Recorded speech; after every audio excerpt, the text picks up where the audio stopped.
ધંધુકા અત્યારે પોલીસ છાવણીમાં ફેરવાઈ ચૂક્યું છે। ઠેર ઠેર પોલીસ છે તેનો જાપ્તો ગોઠવી દેવામાં આવ્યો છે। ભરવાડ યુવક છે તેની હત્યાના પગલે અજંપા ભરી પરિસ્થિતિ છે અને આરોપીઓ છે તેને પણ પોલીસે ઉઠાવ્યા છે। હવે આરોપીઓને લઈને યોગી દેવનાથ બાપુનું એક મોટું નિવેદન સામે આવ્યું છે, જેમાં તેમણે કહ્યું છે કે હત્યારા છે તેમનું એન્કાઉન્ટર કરવું જોઈએ।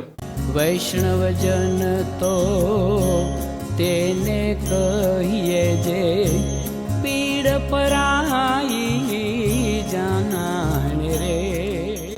નમસ્કાર, આપ જોઈ રહ્યા છો નવજીવન ન્યૂઝ અને હું છું આપની સાથે તોફિક ગાંચી। અમદાવાદ ગ્રામ્યના ધંધુકામાં જે પ્રકારે ભરવાડ સમાજનો યુવક છે ધર્મેશ તેની એકાએક હત્યા થતાં આ સમગ્ર ધંધુકા છે તેમાં ખળભળાટ મચી જવા પામે છે અને લોકોનો આક્રોશ છે તે ઊભો થાય છે। ટોળું એકત્ર થાય છે અને 15 થી 20 દુકાનો છે તેને ફૂંકી નાખવામાં આવે છે। મામલો વધારે તંગ બને તે પહેલા જ પોલીસ છે તેનો જાપ્તો દરેક જગ્યાએ ગોઠવી દેવામાં આવે છે। આરોપીઓ છે રિઝવાન અને સમીર તેને પણ આ ધંધુકા પોલીસે ઉઠાવી લીધા છે અને જે પ્રકારે પરિસ્થિતિનું નિર્માણ થયું હતું તેમાં વધારે પરિસ્થિતિ તંગ ન બને તે માટે પોલીસ દ્વારા સિનિયર આઈપીએસ અધિકારીઓ દ્વારા સમગ્ર ધંધુકા છે તેમાં કોમ્બિંગ આચરવામાં આવ્યું હતું, જેમાં હિસ્ટ્રી શીટરો, ગુનેગારો અને એમસીઆર કાર્ડ હોલ્ડરો છે તેમના પણ રેકોર્ડના આધારે ઘરો છે તે ચકાસવામાં આવ્યા હતા। અત્યારે તો શું એક્ટિવિટી કરી રહ્યા છે તેની વિગતો પણ અધિકારીઓએ મેળવી હતી અને અત્યારે ધંધુકામાં એકંદરે શાંતિભરી પરિસ્થિતિ છે અને તેના વચ્ચે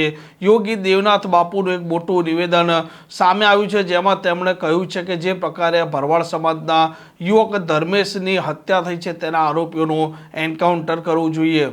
ગુજરાતની અંદર જેહાદીઓનો બહુ મનોબળ વધી ગયો છે। થોડા વર્ષ પહેલા કિશન ભરવાડની બર્બરતાથી હત્યા કરવામાં આવી હતી જેહાદીઓ દ્વારા અને ગઈકાલે ધંધુકાની અંદર ધર્મેશ ભરવાડની હત્યા કરવામાં આવી છે। મને લાગે છે યોગી સરકાર જે તરજ ઉપર આવા જેહાદીઓનો એન્કાઉન્ટર કરે છે એવો જ અગર ગુજરાત સરકાર કર્યો હોત તો આજે ધર્મેશ ભરવાડની હત્યા ન થઈ હોત।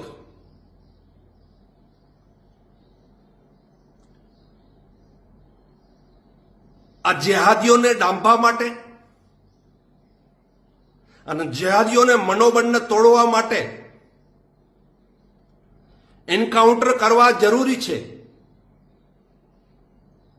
નહીં તો પહેલે જેમ કિશન ભરવાડની હત્યા થઈ,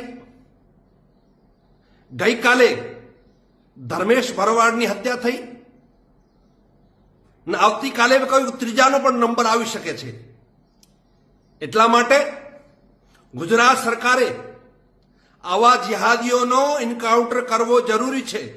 અગર એન્કાઉન્ટર નહીં થાય તો હિન્દુઓની આવી રીતે રોજ રોજ હત્યા થતી રહેશે। જોકે જે પ્રકારે ભરવાડ ધર્મેશ છે તેની હત્યા થઈ છે તે મામલે અત્યારે અમદાવાદ રેન્જ દ્વારા એક સીટ છે તેની રચના કરી દેવામાં આવી છે, જેમાં એક ડીવાયએસપી, 2 પોલીસ ઇન્સ્પેક્ટર અને એક પીએસઆઈ છે તેમનો સમાવેશ કરવામાં આવ્યો છે અને આ ખાસ તપાસ પંચ છે જે ધંધુકાના પોલીસ અધિકારીઓ આ હત્યાના કેસનો જે ગુનાની તપાસ કરશે તેનું રોજે રોજનું મોનિટરિંગ કરશે અને ખાસ તપાસ પંચ છે તે દર અઠવાડિયે આ સિનિયર અધિકારીઓ છે આઈપીએસ તેમને રિપોર્ટ સોંપશે, એટલે કે પોલીસવાળા અને રેન્જને રિપોર્ટ છે તે સોંપશે। આ પ્રકારના સમાચાર માટે નવજીવન ન્યૂઝની આ ચેનલ સાથે જોડાયેલા રહો। નમસ્કાર।